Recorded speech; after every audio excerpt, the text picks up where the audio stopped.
The federal government spent more than $6.8 trillion in the fiscal year of 2024. According to the U.S. Census Bureau, that averages to about $19,000 per person in the U.S. And now the government is making massive cuts to its spending in a hope to bring down that number. Today, we're going to discuss the push by lawmakers to pass what would cut more federal spending. We also take a look at the local impact of the cuts and how they're hurting some local organizations that rely on the federal government to stay afloat.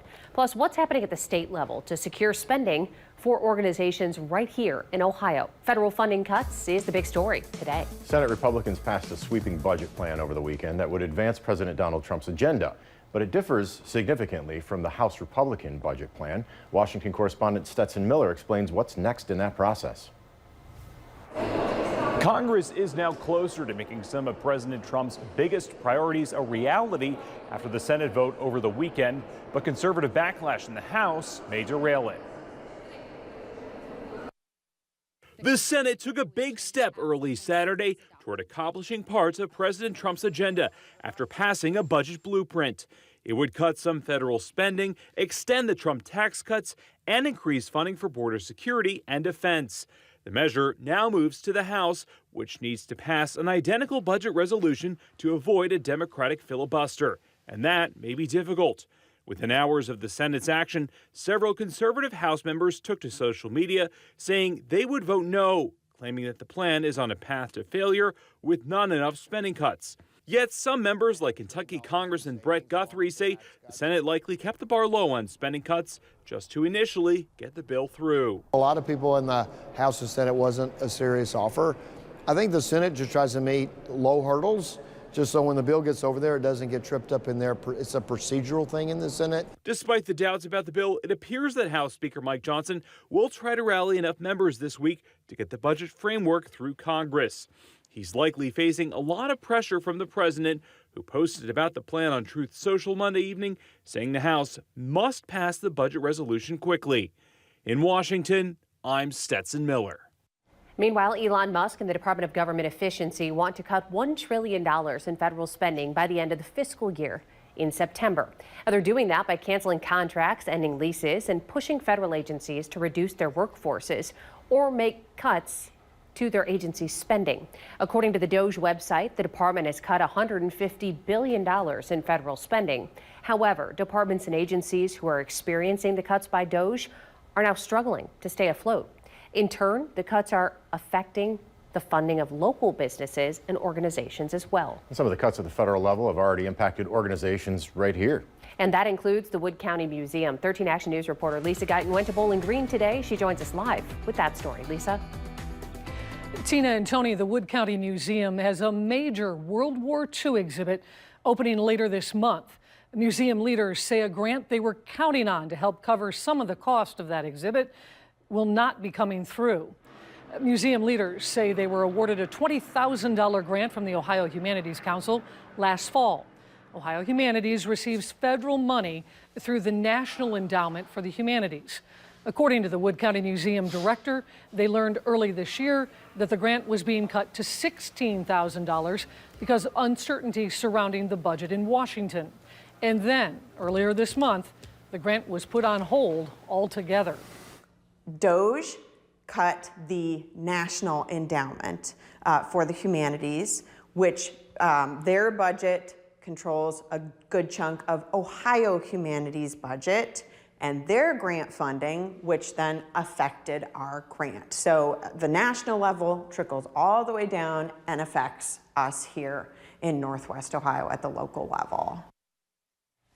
Wells says the World War II exhibit will open as planned on April 24th, but they're working to decide if they can make up some of the difference through donations or if they'll have to scale things back a bit. The grant money was earmarked for things like construction, design, and printing. She adds that these large-scale exhibits can have a cost of about $50,000 to $60,000. It is important to point out, though, that museum operations and staffing will not be impacted by the change in this grant.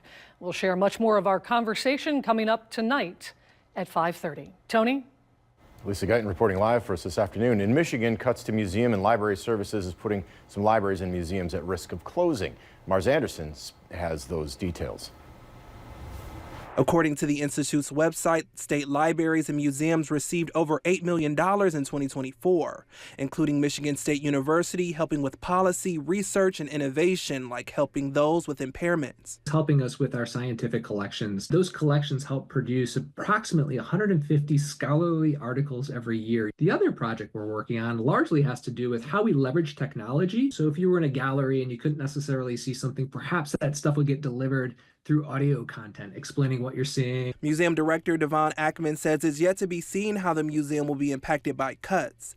However, Michigan's electronic library, which saw over 19 million users in 2024, will end. The online system allows libraries across the state to exchange materials from books to research items for students and more. And it's really important that our academic libraries, our school libraries, and our public libraries are all interconnected. Kevin King, director of the East Lansing Public Library, says other programs will see a similar fate. Local history initiatives, communities that want to preserve their history will be gone. About $50,000 will be cut from early literacy and summer reading, which is huge. We have a few months to react, hopefully, and to stand strong and to speak up about the importance and the value our libraries bring in every single community in the state of Michigan. And the American Library Association is fighting back, suing the Trump administration today over the recent cuts to libraries nationwide. The ALA says the Department of Government Efficiency put most of its staff on leave and canceled grants that it provides to libraries and museums. It also says DOJ fired all 23 members of the National Museum and Library Services Board.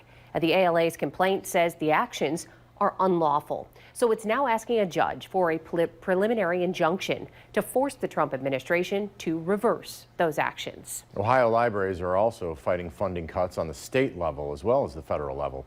Last week, Ohio lawmakers proposed eliminating the public library fund. It's been used to fund state libraries for 4 decades. Officials with the Lucas County Public Library say the public library fund makes up 40% of all the operations here.